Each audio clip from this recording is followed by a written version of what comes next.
What is going on, everybody? Welcome to Lineman Life Live. If you were waiting for the stream to start, probably saw like an ad run by or something like that. I guess for like the first time in a while, I took a look at the YouTube Stream Manager page, and I saw all these things that I never seen before. So I started kind of messing with them. And if you're not a premium YouTube subscriber, then you might have seen an ad slide through. I might utilize that in the future, just so you guys know. Also, pin some merchandise up there because it's Monday and we going to work. It's my Monday motivation. Get you guys active on that merch. Grab you a shirt, grab you a phone case. Stephen A. Smith with the clown hair and the clown nose. Done by yours truly. So, happy Monday, everybody. We are here. Lineman Life Live. It's been a pretty busy day in the NFL. That's for damn sure. NFL is obviously got a couple big stories going on right now. We got obviously the Aaron Rodgers situation, which we're going to talk about here in a little bit. But also we got the situation with our boy Deshaun Watson. Obviously, many people have read about the situation with him. He's got a little on the field, off the field thing going. It's been going all year long. But Houston Texans finally have come out and said they are willing to listen to trade offers from Deshaun Watson. Ian Rappaport, I think he broke that earlier today. So let's take a look at that video here where he goes through and explains the situation. Obviously, player like Deshaun Watson, it's going to take a lot to get him to make Houston let go of him. Don't think it's going to be something that will happen, maybe not right now, but maybe before the end of training camp. You might see something that probably comes up about a potential trade for him, but this is what Ian Rappaport had to say about it. Yeah, a new development in the situation surrounding Texans quarterback Deshaun Watson. According to colleague Tom Pelissero and myself, the Texans are now willing to listen to trade offers for Deshaun Watson. And this has been very quietly going on for some time, but it is now, I would say, a little more out in the open. And the fact that the Houston Texans and Deshaun Watson did have a meeting yesterday, he was, as Pelissero notes, very respectful but clear that he does want to be traded and has no plans to play in Houston. The team is now willing to at least receive and return phone calls to discuss a potential mega deal involving Watson. So, guys, what would it take? It would take 3 first-round picks and more. Damn. They said you fixing to pay if you want old D. Watt. I mean, what kind of a risk are you taking there, though? I mean, I think if he's, if they're expecting him to like show up, but not play, or if they're now willing to listen to trade offers, then that has to mean that he's not looking at any like serious punitive consequences from this whole massage therapist situation that has been going on all year. I mean, he's got multiple civil suits. We know that. Hasn't been any charges pressed against him. We know that. But damn, I mean, I guess they must have gotten some kind of sign from the NFL that he was good to go. So can't imagine that the NFL would let something go that easily. But I mean, again, he's getting sued. He's not getting charged. So I don't know where that gray area is, where that line is that separates how the NFL treats a situation like that. That I would think would at least be, just because it happened, the NFL usually will drop a suspension on your ass just because it happened. Just because you got sued, they'll say, you know what, 4 games, something like that. But that's good news for him. And I mean, that's got to alleviate some stress that other teams may feel. I mean, hell, Denver was looking for a quarterback. They're in need of one. And that could be the move for them to make. I mean, why not? because you're not getting Aaron Rodgers. You're going to wait another year to try that again? I think you got to jump on that. If you're Denver, you got to be looking at that. Three first-round picks. I mean, that'll basically be you making up for all the bad picks you've had at quarterback the last 5 years, and give you a quarterback that's actually got proven value. I mean, that's, to me, I think it's worth at least one player and 3 first-round picks for Denver if they know that obviously his future will be in Denver and he won't be having to deal with going to court for anything that could be criminal. Right now, I guess we don't know that. So that's kind of the X factor in this whole situation. But I mean, it's progress. If I was Denver, I'd be looking into that right now. We'd be like, okay, we got 3 first rounders, and we'll give you give them a defender. They need a defender. Hell, I don't think Denver got that many, but I mean, they have what's his name. So, we'll see how that plays out. Houston Texans right now are the worst franchise. They don't have they ain't got a hope in hell of doing anything for the next few years. And it all comes back to the moves they made when they had what's his name is the cat that they just fired. I forget his name. Damn, once they fire you, I forget. He was the head coach at Penn State before he went to Houston. But anyways, they traded DeAndre Hopkins to Arizona, and that was it. That literally broke that franchise. It was literally like game over. Restart the machine because it's over. So Deshaun Watson's going to have a chance to get somewhere. He's not going to play for Houston. I think they know that. He said that they met. So got to be ready to move now. Which, of course, you're talking about a star quarterback in the NFL. Obviously, Yeah, Bill O'Brien. That's who the hell I was going to say O'Sullivan. But, yeah, Bill O'Brien. That was the cat who completely ruined that franchise. Literally. The field issues, but a star quarterback in the NFL in his prime could play 12 or 15 more years. The price is high. It should be high. And now we will see where the Deshaun Watson saga goes from here. Yeah, that's pretty much it for him. That's pretty much it. He's going to get traded. It's just a matter of where. I mean, if they're listening, yeah.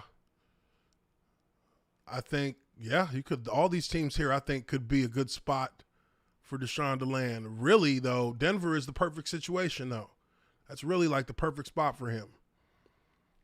Because there's nobody on that roster at quarterback that has is a long-term solution for them. Jalen Hurts, he might be the solution for Philadelphia. We don't know yet. Green Bay, they got Jordan Love back there behind Aaron Rodgers. Might be something that they could work with.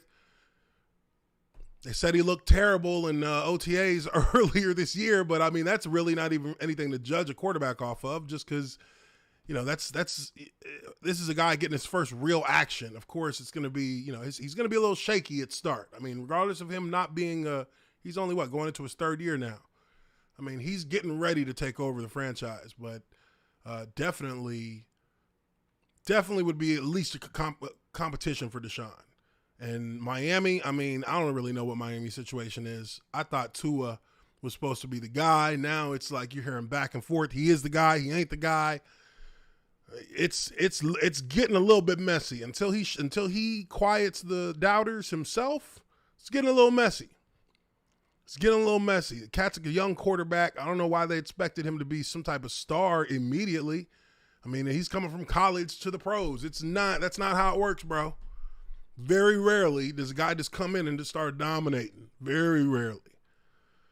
Especially at the quarterback position. It takes a little bit of there's a learning. That's the steepest learning curve in football, is the quarterback position. So come on.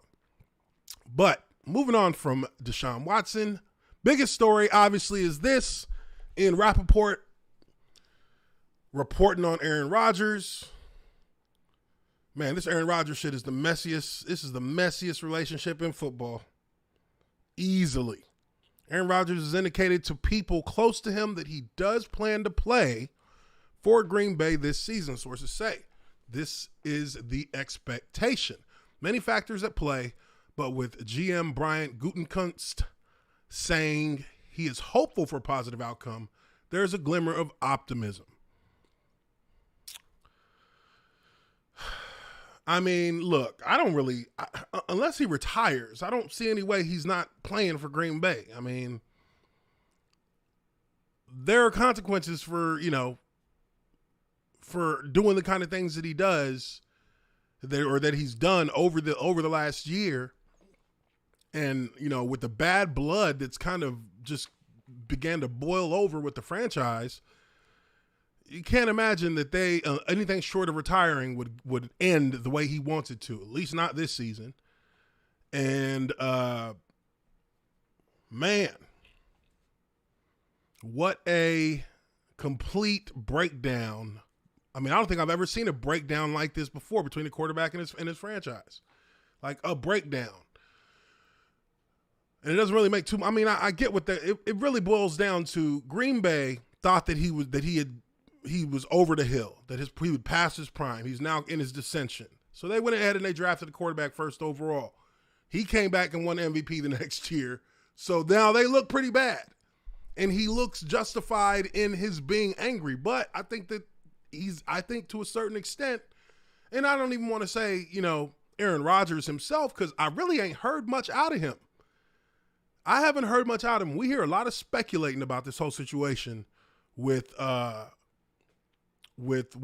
Rodgers and what the true relationship is like between him and the franchise. It looks really bad from the outside looking in, but it's not always the case necessarily if you're on the inside and you actually have a little bit more insight on the situation.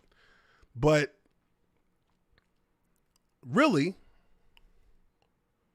if it's as bad as people have been speculating or people have been reporting to have sources that say this or say that, if it's that bad, then he should have just retired and let his contract run out.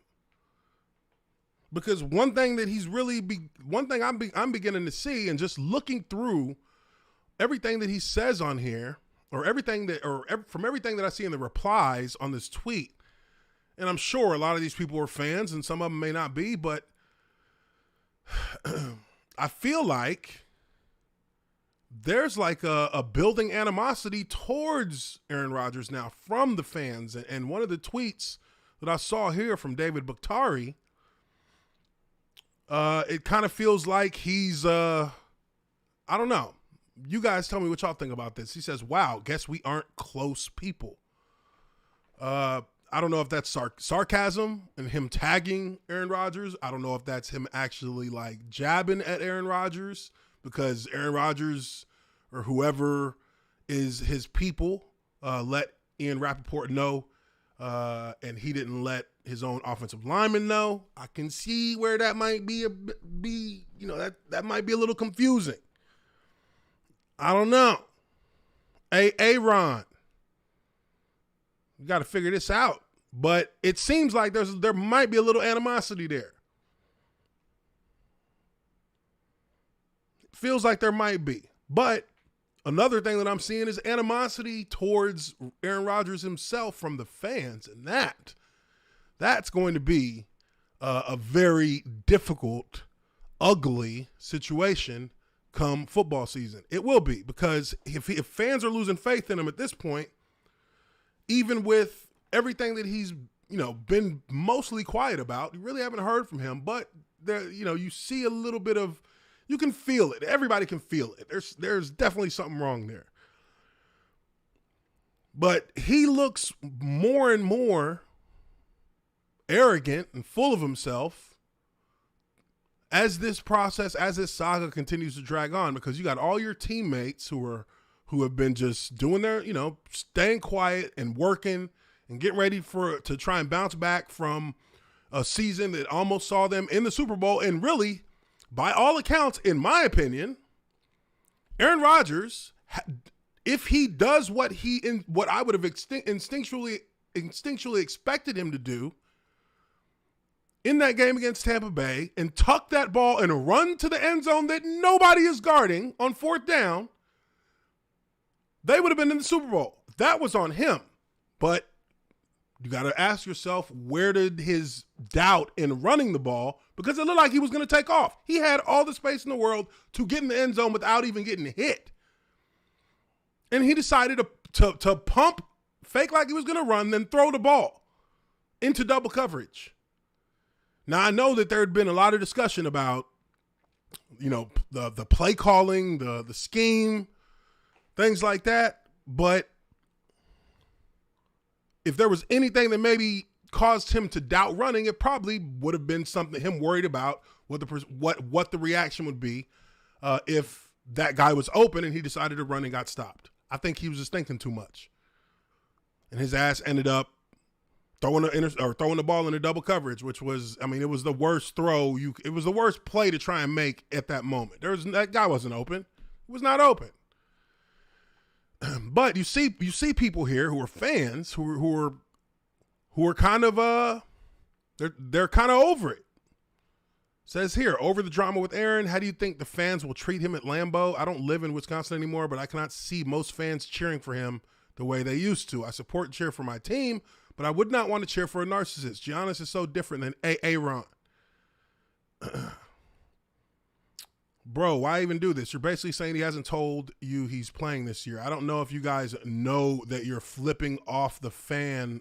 You're flipping off the fan base more than the front office, and I think that that's kind of true. I think you build more bad blood with the city when you, especially in this city, in Lambeau Field, like Green Bay Packers, like that's it. That's all they got. That's it. Literally, like.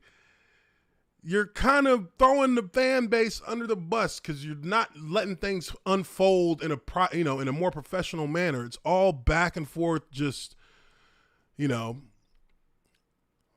back and forth, he say, she say type stuff. Like they're bickering, they're arguing, they're putting out their opinions into the open. It's just making them look bad. And Aaron Rodgers, that's going to cost him with the fans.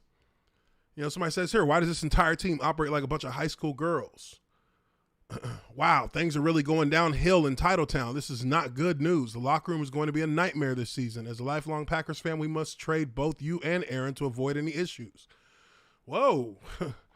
Damn. Okay. So, and again, when you have things playing out in the public space the way it has with this situation with Aaron Rodgers, the biggest factor that can play into a player's decision and even a franchise's decision is like just losing that kind of goodwill faith with the fan base. Like fans aren't going to cheer for you. Like the first time you throw a pick, you're going to start hearing chants for the next guy to come in, like that's the kind of thing that can happen. I think he looks really bad. I think he should have, if things leaked out into the public space like they have, he should have came out. He should have just made a statement about it and just been like, boom, that's it. Make a statement, clear the air. And of course, Bears fans they just like, God damn, Rodgers is coming back. They can't they can't catch a break. They can't catch a break. Hell, even Trey Wingo's talking about hearing Rodgers coming back to Green Bay, hinging on a trading for former teammate Randall Cobb. If Cobb is in Green Bay, it looks like Rodgers will be too. Like, that's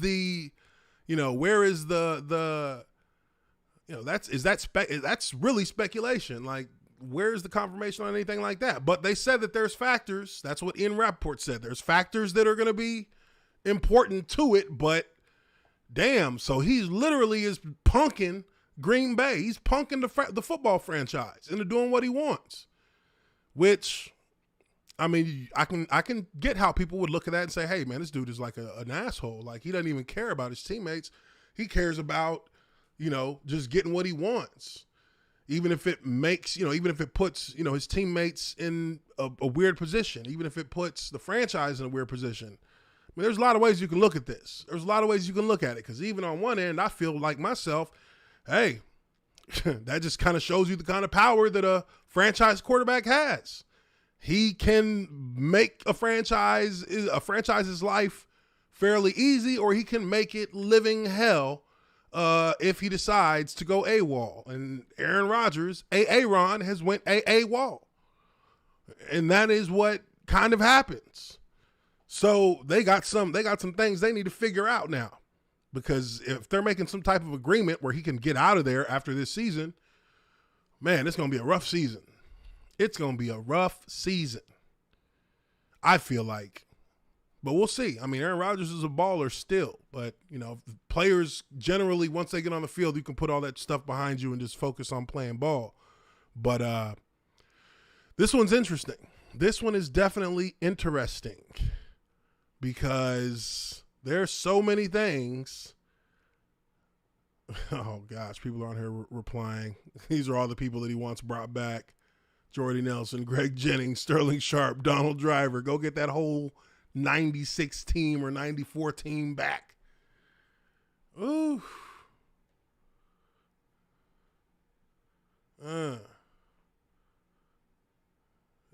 Somebody said, what, Randall Cobb's not that good anymore? I don't know. What do you guys think? Is he being a, I mean, or is this what we would categorize as being a diva? That's my question. Is this what we categorize as being a diva? Because I think on one end, like I said, Aaron Rodgers has not come out himself and really said anything. These are a lot of people who are saying that, we keep hearing sources say. So, I mean, he hasn't come out and said a thing yet.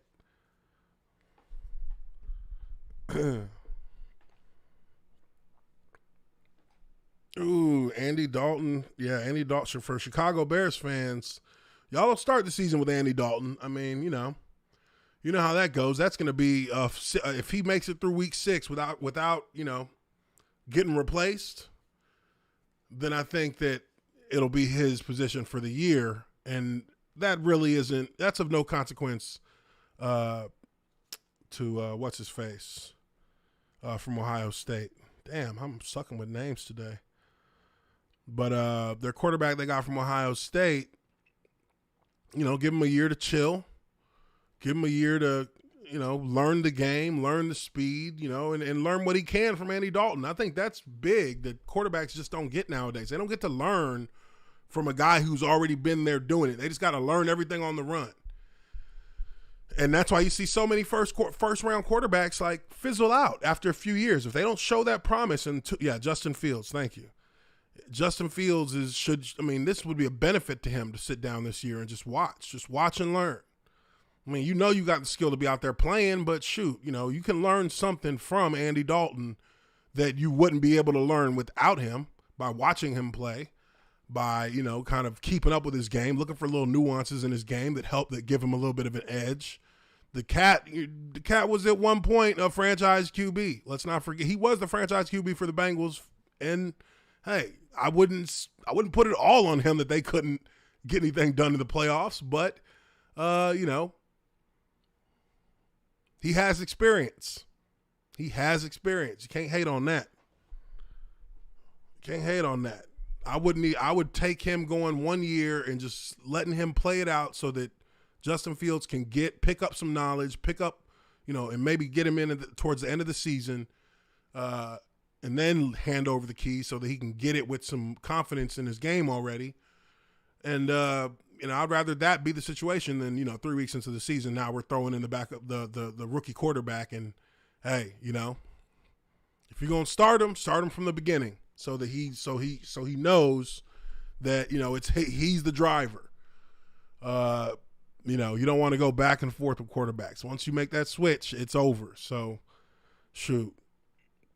But Chicago, I mean, don't nobody really expect that much from Chicago this year, anyways. To be honest, but big picture, he's got Chicago. Justin Fields has potential to take Chicago places.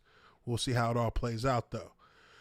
But yeah, just a really weird situation with Green Bay and Aaron Rodgers. It's not going to be pretty at the end.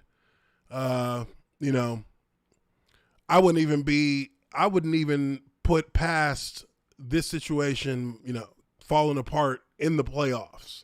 like how it kind of did this past season. Because, unless you've got that chemistry and and everything is syncing up in an organization, like, you need that to be able to be a championship team. You need like a total syncing of the entire franchise from top to bottom to be able to get to the top of the hill. And they don't have that, not by the longest shot. So it could be really, really ugly before it's all said and done in Green Bay. And now, moving on to another topic here that I just, this one is ugly. We all know about Team USA. Team USA. These boys are bums right now. Straight bums. They just got beat by France. France played a damn good game. France played a really good game. And in critical moments, Team USA looked like they just couldn't hit the side of a barn. Their shot was so damn bad. But now we're hearing that the locker room may be getting a little dicey too. Man, report: Team USA players grumbling about Greg Popovich's Spurs offense at Olympics. Wow, who would have thought it would have come to this? Of course we knew it was going to get to this point, because these bums are playing in an offense that's literally like a slow pace, just pass the ball around, glorified college basketball offense right now with the players that they have in San Antonio. So they're really not even, this isn't an offensive powerhouse that he coached. So these players who are used to playing more free-flowing, running around, they can't get with it. They feel a little bit too boxed in. But let's go through the article. Let's check it out. Team USA basketball players have reportedly been grumbling about running head coach Greg Popovich's San Antonio Spurs offense at the Tokyo Olympics. Joe Vardone of The Atlantic reported the star-studded roster is frustrated and believes there are better ideas to get the offense going, while Popovich is horrified by Team USA's recent struggles, including a loss to France in its Olympic opener Sunday. The U.S. getting upset by France squad featuring Rudy Gobert and Evan Fournier didn't come as a surprise to those who tracked its pre-Tokyo exhibition games. Popovich's group suffered losses to Nigeria and Australia while going 2-2 during its warm-up schedule, and the squad never looked ready to steamroll the competition at Olympics like prior versions of Team USA. Yeah, this is a team that just did not look. They don't look as interested in playing in the Olympics as one would have hoped, especially with the pedigree that this team has had over the decades. One would have thought that these guys would have came a little bit more prepared for this, a little bit more ready, a little bit more energy. I mean, shit, it's the Olympics. They look like they got no energy out there. The offense continued to look out of sorts against France. The Americans shot just 36% from the field, including 31% on threes, and nobody emerged as the go-to player in crunch time despite the roster being filled with NBA All-Stars. Yes, exactly. How you got a team full of perennial All-Stars and nobody seems to be able to know how to actually get any kind of momentum going? I mean, I'm truly taken aback that Damian Lillard is struggling. I mean, that guy just seems like an orchestrator out on the court in the NBA. He seems like a guy who actually understands how to move an offense forward, how to get a team's offense going, how to play solid defense. He has those leadership traits that I thought he had evolved into this elite level player through that. And damn, I mean, that shit's wild. Now, do I think these guys are coasting? I don't think they're coasting. I just don't think that there's a level of determination and competitiveness that you got to have on the court at all times. And I think that they think so highly of what Team USA is, which means they're being arrogant as hell.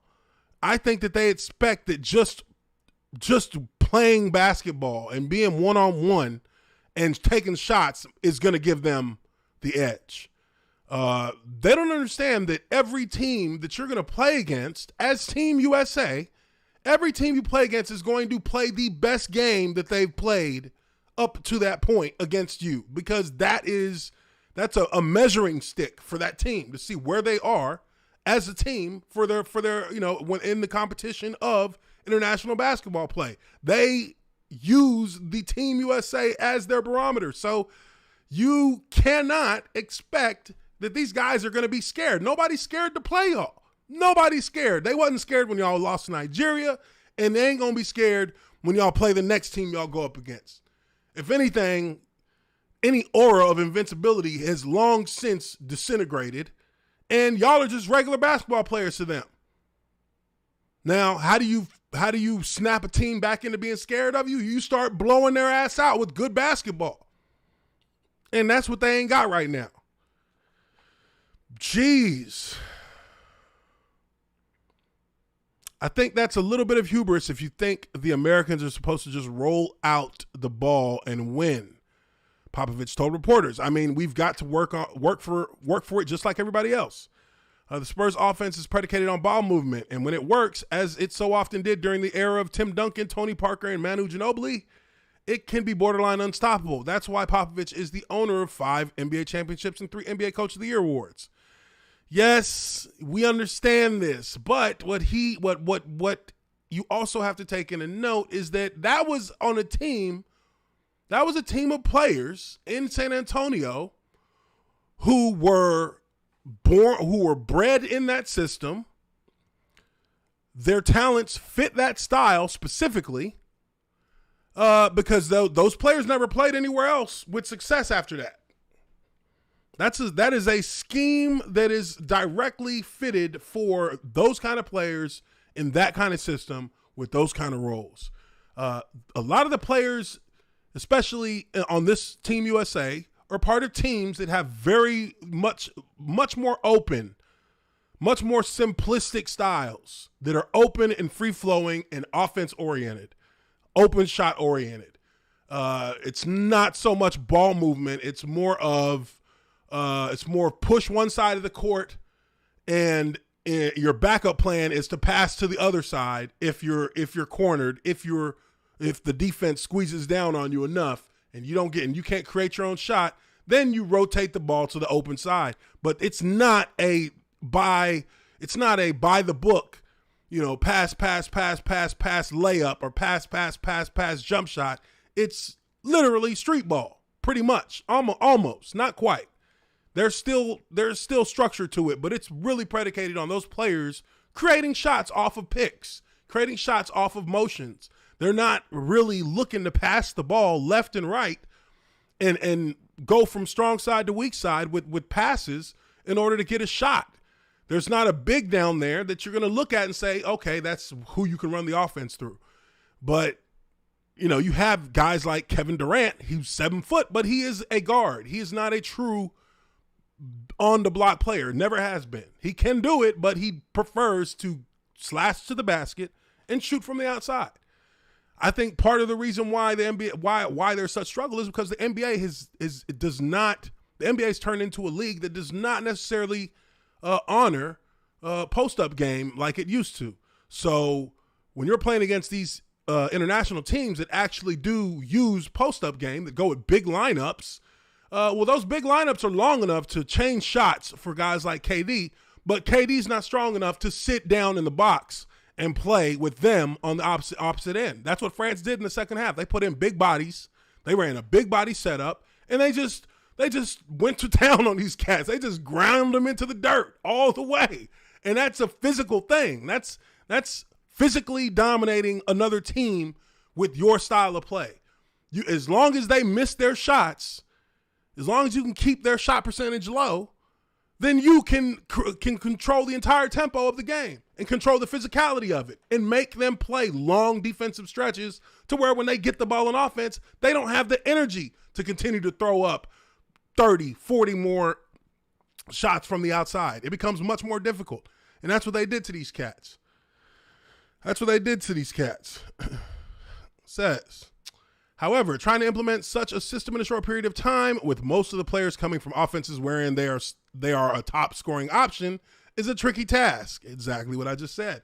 The question may be whether it's too late to try something else, or if Team USA will be all in on the Spurs style attack, with their chances of winning the gold medal often a fait accompli in Olympics past, fading with each lackluster performance. The games against Iran on Wednesday and Czech Republic on Saturday should give the U.S. a chance to experiment with different offensive sets if the coaching staff wants to. Team USA can't afford another upset if it wants to guarantee a quarterfinal berth, though. It is possible for the offense. It's possible the offense finally clicks during the final 2 games of pool play and Team USA proceeds to waltz to another gold medal. If that happens, all of the struggles leading up to this point of frustration within the squad will be forgotten. Yes, of course, if you win, all is forgiven. But at the end of the day, you know, this to me seems like a pretty bad setup for the entirety of the Olympics with Team USA. I think that Greg Popovich is a good coach. I think he's not a good coach for this kind of team of players. They just don't really fit into the mold of what you would want them to do. Damian Lillard, that dude averages damn near 30 points a game. KD, same thing. These guys average a high amount of points. They're the top scorers. They're the guys who who separately run their kind of offense, where they're hanging out on the elbow. They're staying loose on the outside, you know. And then Adebayo, I mean, come on. You're going to have that cat just sit in there and post up cats all day? He ain't going to do that. He can't. It's not his style. Those are floaters. Everybody's a floater on that offense. So, makes it hard. Popovich, I mean, he's just dejected, saying the same thing after at every press conference. But his style, his style doesn't fit for the players that he brought onto this team. So it's gonna be rough for them cats. It's gonna be rough for them. Why should they? Why is any other team, any team that has a solid foundation of players internationally has a chance against them until they figure out how they want to run their offense. Once they figure that out, then maybe they can start catching some momentum. But I mean, don't experiment too much. Czech Republic might fuck around and beat your ass. Shit. These cats are playing with fire in the Olympics. But also, I mean, the Olympics, America's actually doing all right in the Olympics now that I think about it. I haven't kept up with what the medal count is or anything like that. But I think we're second from what I saw. Not sure. What you guys got for me in the chat? Let me see.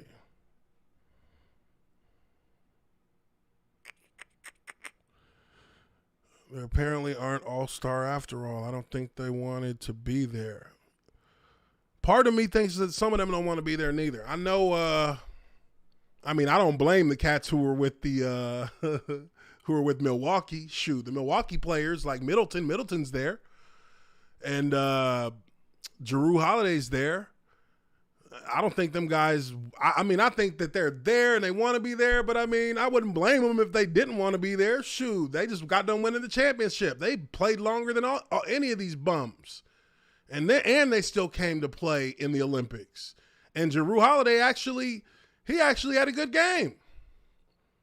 He's actually been playing well. These cats just, I don't know, man. I think they just soft, to be honest. I really think they're soft because they're getting played up rough. Like, these cats are playing basketball against their ass, like 90s basketball. Being physical, everything. And these cats, they're just out there, looking for them touch fouls and ain't nobody calling nothing. And then they, whenever they want a foul, they stop playing. And they start looking around. So, of course, if you're in this international play and they let those things go, let those kind of plays go, that's you've now taken away from the ability to get back and play defense because you over here looking for a foul. And hell, half these damn refs, English isn't their original language, so they're not even like, they ain't trying to hear nothing. All they do is the hand signs, That's it. You're not getting a lot of explanations. You're not getting a lot of explanations about nothing. So, yeah, that's it. That is definitely, it's not looking great for these guys. It's not looking great.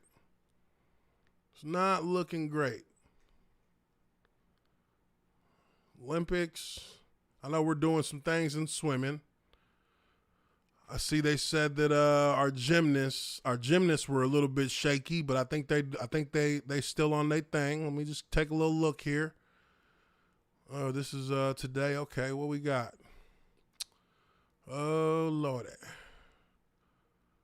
Okay, Biles and U.S. women go for gold in women's team gymnastics. Hey, they better win it.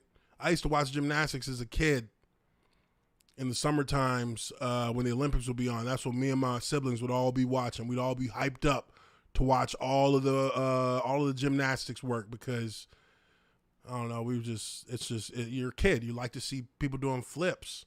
Shoot. But,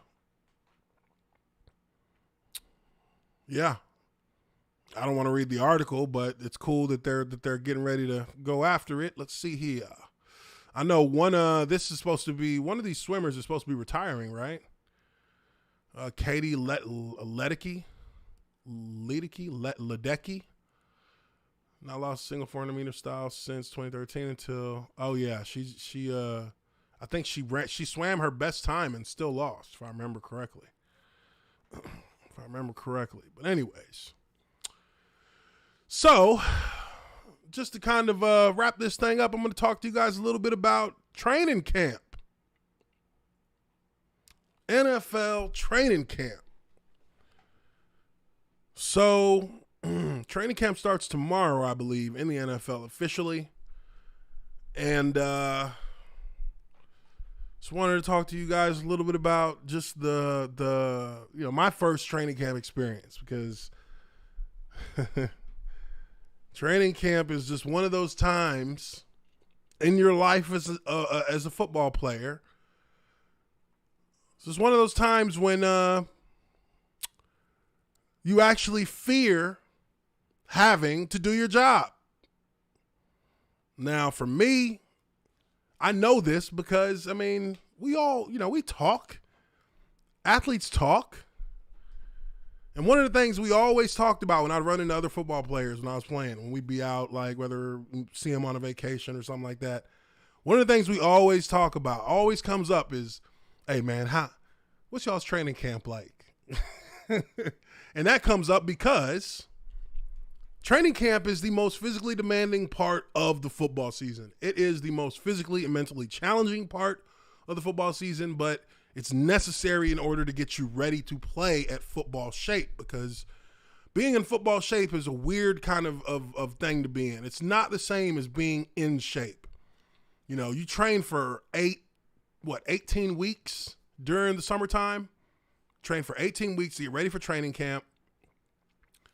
And without fail, every year, without fail, the first day of training camp, when you think you're in good enough shape to come out here and actually practice football, the first day of training camp, after you're done with practice, your legs are dead. You feel sore as hell.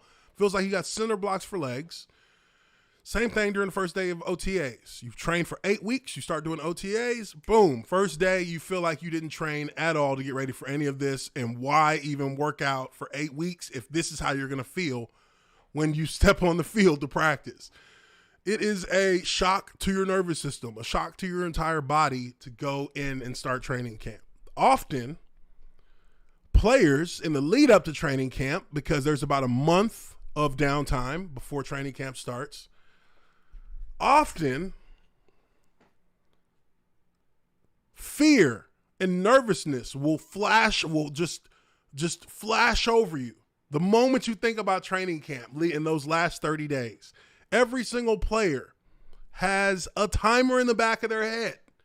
Whether they're on vacation during that month, whether they're working out during that month, whether they're, hanging out at home. Every day you wake up, and as soon as you sit up in your bed, check, 3 weeks left till training camp. That's the first thing you hear in the back of your head. And then that last week before training camp, 7 days till training camp. And as soon as you think that, you get butterflies in your stomach. That's what training camp does to players. Every NFL player that you'll speak to, you ask them what's the one thing that they do not miss, and it will be training camp. Anxiety, nervousness, it's all a part of it, getting ready for training camp. And then you get to training camp and you're like, oh my God, we're in training camp. And you're looking through your itinerary and you're like, oh my God, we're going for literally 12 hours straight tomorrow. From 7 in the morning all the way through. We don't get out of this facility until 10:30 at night. Training camp is a bitch. Training camp is the bitch. I don't know anybody whoever, unless, and veterans, even, as a young player, it's the worst thing imaginable. But even as a veteran, it's still it's a grind. It becomes a grind. It starts off, you're able to kind of, as a vet, I was always able to start fast, be ready to go. I was always full steam ahead to start training camp. Though that's never the problem. The problem is once you get to that 10 to 12 day mark in a row of all this shit, and you're still 2 weeks away from the first preseason game. And the itinerary is not changing. It's still special teams in the morning, meetings, practice or walkthroughs, lunch, meetings, practice. And in Jacksonville, we didn't start practices. My rookie year, we didn't start our practices till 7 p.m. at night because it was so damn hot. But you knew you were at the halfway mark when we had the one daytime practice, the one practice at noon. My God, this is the only memory I have from my rookie year in training camp. This is the only memory. Well, this and when I completely had a body cramp on the first day of full pads and they had to cart my ass off the field before we even finished 9-on-7 because I was went into complete cramps. That was day one of full pads. But this shit is the only thing that when I think about what really sums up just the entire misery that surrounds training camp, the dog days of training camp, this is the memory. It is a Wednesday afternoon. We're at the midway point. This is the day that is the midway point. This is my rookie year.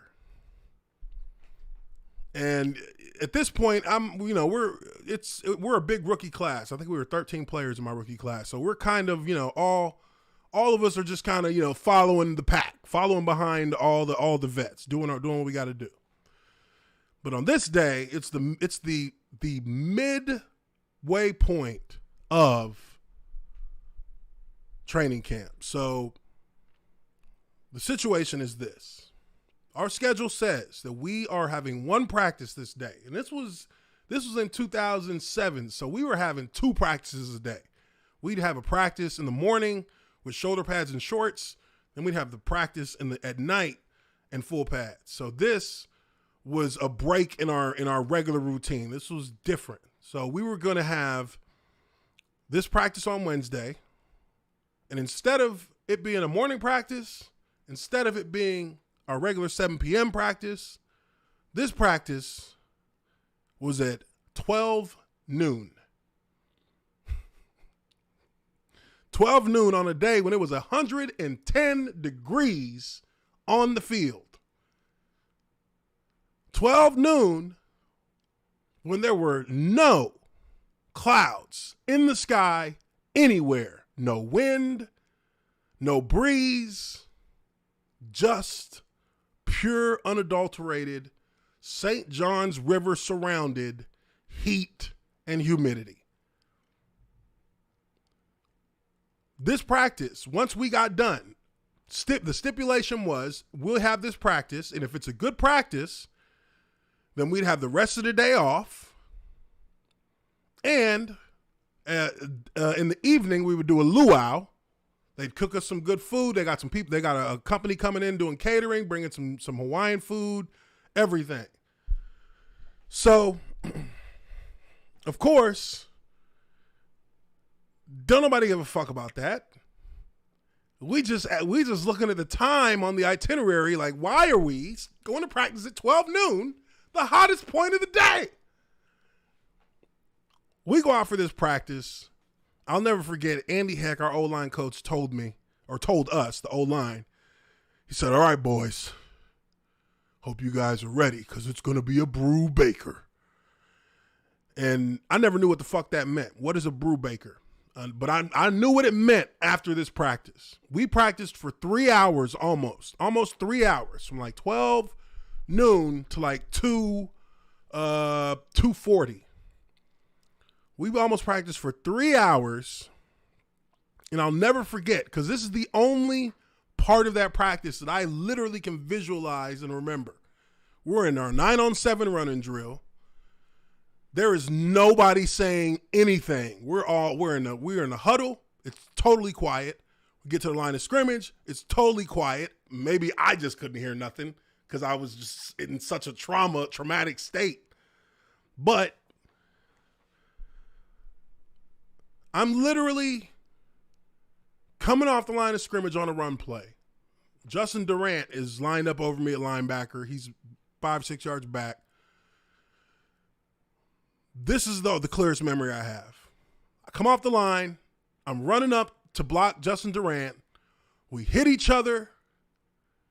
And a part of me, like, remembers vividly, we locked eyes while I'm trying to block him, while he's trying to get off the block. And there's literally no emotion. There's nothing but misery in his eyes. Nothing but a straight look of like glossed over eyes that have no idea what is going on. We fall to the ground and I swear we hit the ground and I just hear like this humming. Like, you know, when you hear sometimes you pop your ears and you hear like the ringing that just kind of goes on for like 10, 15 seconds. I'm laying on the ground. He's laying next to me on the ground. We're looking at each other in the eyes. And then we just take a deep breath. And then we just turn and start walking back to the huddle. It was so miserable. I couldn't hear anything anybody was saying. Only thing that I could see was the sun and feel the sun beaming down directly over us. There were no clouds in the sky, have you? There was no wind. It was literally, the ground was dry as shit. The grass was just dust now. We were just kicking dirt up on each other. It was miserable. It was miserable. And after that practice, when we all got back to the locker room, it was dead quiet in the locker room. I remember that. It was dead quiet. Nobody said shit. Everybody was tired. And that is what instilled the fear in me that I would always have when we got ready for training camp every year of my career. Even though I knew I was ready and I could handle it and I'm fine, even knowing that, just the countdown to having to face down that kind of stress and anguish and pain and just grind, that grind that is so big that it literally takes a chunk of your soul to be able to do it and finish it. That's what puts that fear in you, because it's a never-ending cycle. The moment training camp ends, you know you got it again next year. It's not like it's ever going to be any different. Now, as you get older and you become a longer lasting vet, then, you you'll get a day off. I started getting like 1 on or 2 days on, 1 day off, where I'd practice 2 days and then I'd be off 1 day, to kind of keep a motherfucker's body from going to shit before we even get there. And that helped, but that takes a coach being, able to read the room to know that, you got guys here who need to take a little break. And of course the offensive linemen generally getting taken care of last, but we get taken care of. So, we live with it, but that's just my view on training camp, just from my cynical standpoint. Cause training camp obviously has all of the benefits that a player needs in order to get ready for the football season. You get the conditioning from the work. You get to, polish your mind back up on plays and concepts. You get to work on, specific things. I would work specifically on small things in practice, where that'd be all I'd focus on the whole practice. I didn't, if I messed up on something else, I didn't care. This is what I'm working on today. We're not tackling each other, so it's not a big deal if I miss a block or don't get a block as clean as I want to. If there's something that caused that and that's what I'm working on, then that's what I'll focus on for certain periods where I won't, if I lose out in a different way, I won't even think about it because, it's practice. I'm focusing on getting this part of my game better. So, as you become a vet and you got your spot and you're solidified on the team, it becomes easier in the mental regard because you're able to focus on small things during camp. But it doesn't get any less. It isn't any more pleasurable to have to play and practice against each other for like a month and some change, nonstop, same schedules, and all that testosterone shit can get ugly. And there's always a big fight. There's always one big fight between the offense and the defense, or an offensive or defensive player who they've been testing each other all camp. And then they get to that point where they go, we're deep into it, and people's nerves and people's tempers start flaring a lot quicker. And then you have a big fight. I had a fight one time. Me and what was his name? Defensive tackle from Notre Dame. Him and Maurice Jones-Drew were boys, real close boys when he got to Jacksonville, because I think they're from the same area. I forget his name. Somebody look up the 2007 Jaguars roster and find defensive tackle from Notre Dame. Rookie.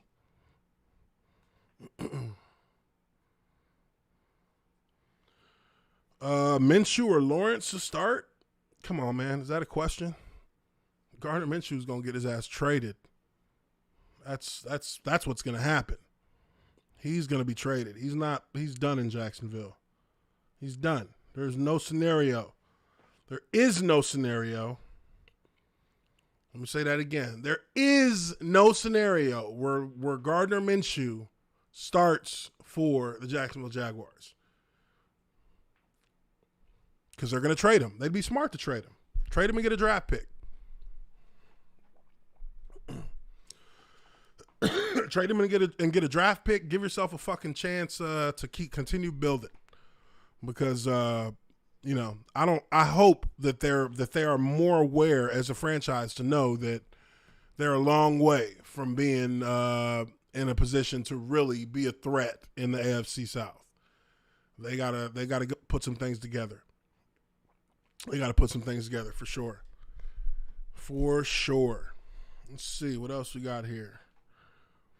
How long does it take to acclimate to the hot weather in training camp? Oh, man. Well, my rookie year in Jacksonville, it took training camp. It took all the training camp, really. At a certain point, it's because you get into a good enough shape to where you can, function with all the gear you got on. I have to be comfortable in my pads. I have to be loose in my pad, not loose, but I have to be able to be flexible in my pads, because one of the things that was weird when I was a rookie was the NFL shoulder pads were different than what I wore in college. So it was I felt like there was too much of my too much of my shoulders and my chest being covered, which made me have to turn like weird, which I didn't like. And eventually they changed my shoulder pads. I changed them my second year, and they were much better the second year because there was more open under the shoulder. Just had a little space. Like, it was still padded, but it didn't have like a hard pad over it. So I was able to move my shoulders pretty freely. And I never wore knee braces, and I never got my ankles taped. So I played and practiced with no ankle tape, no knee braces, and I just wore my shoulder pads. That was it. And then I did boxer wrap on my hands over my gloves, and I practiced like that because I have to be able to move fully. But it took my whole first training camp for me to actually like get used to that heat. And the heat is real. It's a real advantage. It really is, because I remember we played Buffalo one year, first game of the season in Jacksonville. Man, I mean, it didn't even feel that hot to me. And these cats were going to get IVs after the first quarter. They were running to the locker room going to go get IVs, and they were rotating defensive linemen every like 2 plays. These cats were just gassing quick. And that's when I knew that it's good to play in a state that's hot as fuck, because you practicing that shit and it's not as hot to you by the time you get to play against another team. So that's their first time playing in it. They're usually like, they're shocked so bad. Like they were never expecting it to be that bad. But if you go play in a cold region, it's not hard to play in a cold area. Only thing that sucks about playing in cold games is that your fucking fingers become like, I mean, it feels like you're breaking your hands every time you touch somebody, but you can ignore that. I can't ignore my body shutting down from being overheated. Do my Bengals have a chance in the AFC North if Burrow stays healthy? Yeah, I think the Bengals got a chance if Burrow stays healthy, and he's productive. And they have an offensive lineman that can block for them, because they didn't have that last year at all. As long as he can get protection, I think they can be productive. I think they still have a decent squad, but it really hinges on being able to protect the quarterback. They have to be able to protect him. If they can't protect him, if he has to go through if he goes through a year where he's battered and beaten again or gets injured again, you got one more chance before they calling him a bust. So they definitely got to protect him. He can produce for him. He can do. He's an excellent young quarterback. But you got to be able to protect him. Have to.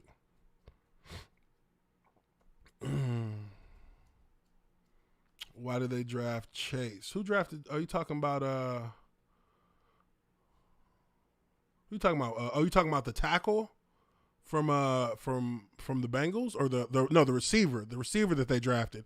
Yeah, I didn't really get that. I don't know why they drafted a receiver when it was clear that your number one, I mean, unless you were already bought a high price free agent tackle in free agency, your number one priority was to get a left tackle to block for your quarterback, not a receiver. You can go get a receiver anywhere in the NFL.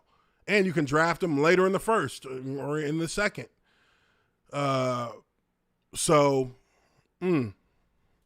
Weird. I don't know why they did that either. I remember that. I was definitely questioning that. Let's see. Any chance Watson starting week 1 for the Texans? Nope. That cat is not playing. He's not playing for these cats. He'll take a fine every day. He'll get fined $30,000 a day if he doesn't show up to training camp. If he doesn't show up to, during the regular season, they're going to fine him $60,000 for every game.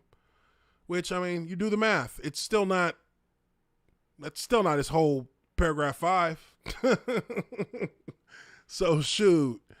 No, I don't think he's playing. He's done there. I think they know that. I think they're just trying to set up to get the best situation they can.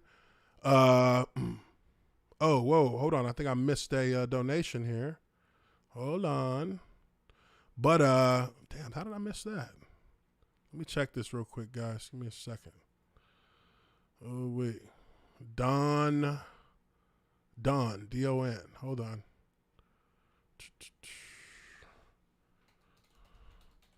not see that.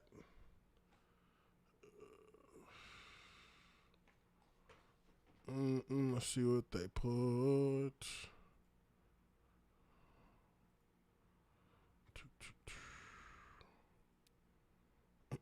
Damn, maybe I've been missing these. Maybe I need to keep up with this dashboard on Streamlabs. I think I just got... Okay. I totally missed that too. 42 minutes ago from Don, $20 super chat or $20 donation. Thank you, Don, on Streamlabs. I did not see that, but thank you. Thank you very much. Thank you very much. Guess I did put that link up, so should have been ready for that. But no, let me see. Where were we here? Yeah, I know Chase played with him at LSU, but I mean that's they did that for him. But what about doing his health? What about doing it for his health? Like, why go get his receiver when you need to get somebody to protect that motherfucking knee that got blown out last year? The receiver, he can throw to any receiver, but he can't throw with another torn ACL. I know